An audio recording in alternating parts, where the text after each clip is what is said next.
পাকিস্তানের ব্যাটসম্যানদের না অল টাইম হেলদি বান খাওয়ানো উচিত, কারণ খিদে মিটবে যেখানে সেখানে অল টাইম হেলদি বানে।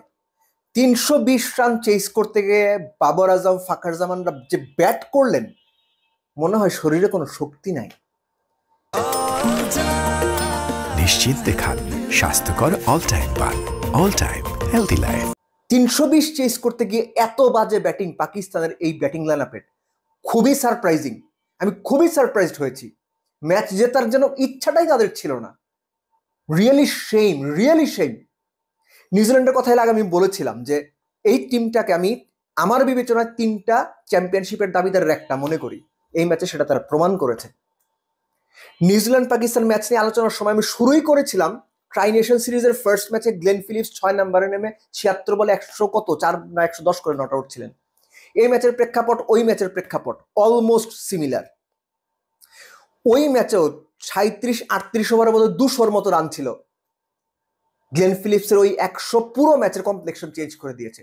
পার্টিকুলার এই ম্যাচটাতেও 38 ওভার শেষে বোধ হয় 193-94 ছিল। মোট কথা লাস্ট 12 ওভারে নিউজিল্যান্ড 127 রান করেছে, লাস্ট 5 ওভারে করেছে 64। উইলিয়ান, যিনি সবশেষ 6 ওয়ানডেতে 60 রান করতে পারেননি, সেই উইলিয়ান অসম্ভব রকমের গুরুত্বপূর্ণ চমৎকার একটা 107 রানের সেঞ্চুরি করলেন। But main credit goes to Tom Latham. এত চমৎকার একটা পার্টনারশিপ যখন উইলিয়ান আউট হয়ে গেলেন, তখন কিন্তু যেটা আমি আগেই বলছিলাম যে 38 ওভার শেষে যখন 193 রান, এই ম্যাচটা যে কোনো দিকে যেতে পারত। টম ল্যাথাম 60 বলে 50 করলেন। 60 বলে 50 করার পর তিনি পরের 44 বলে 78 রান করেছেন। আর গ্লেন ফিলিপসের কথা তো শুরুতেই বলছিলাম যে 39 বলে তিনি 61 রানের ইনিংসটা খেলেন। মোটামুটি ওই জায়গাটাতে এই যে 38 ওভার 193 ছিল, 90 থেকে 50 ওভার শেষে 320, এই খেলাটা যদি এখনকার আধুনিক ক্রিকেট আপনি খেলতে না পারেন, আপনার 5 বা 6 বা 7 নাম্বার ব্যাটসম্যানরা যদি 140-50 স্ট্রাইক রেটে টি-20-র মতো ওয়ান ডেতেও ব্যাট না করতে পারে, ম্যাক্সিমাম ক্ষেত্রে ভালো ব্যাটিং উইকেটে আপনি match হারবেন।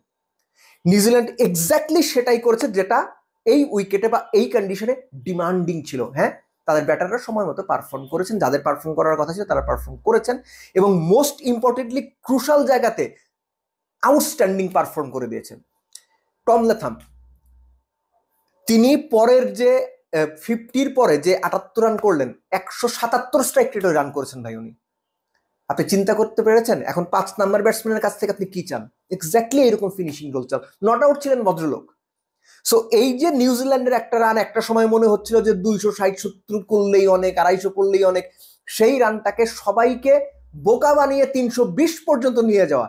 This is cricket, this is New Zealand team. এই নিউজিল্যান্ড টিম এই যে পাকিস্তানে আছে, আমি প্রিভিউ করার সময় আগের দিন স্পষ্ট করে বলেছিলাম, পাকিস্তানের জন্য পাকিস্তানের এই কন্ডিশন যতটুকু সুইটেবল, নিউজিল্যান্ডও অতখানি ফিট ইন করে গেছে। শেষ করবো পাকিস্তানের ব্যাটারদের কথা বলে। শুরুতে যেটা বলছিলাম যে তাদের অল টাইম বান খাওয়ানো উচিত। পাকিস্তানের ব্যাটিং না দেখতে খুব খারাপ লেগেছে, যে একটা দল 320 রান চেস করার যে মানসিকতা, সেই মানসিকতাটুকু পর্যন্ত দেখাতে পারলো না। পাকিস্তানের যারা সাপোর্টার আছেন, পাকিস্তানের যারা ক্রিকেট ভক্ত আছেন, তারা নিশ্চিতভাবে এইরকম একটা পারফরমেন্সে হেরে গেছে, এটা কোনো প্রবলেম না।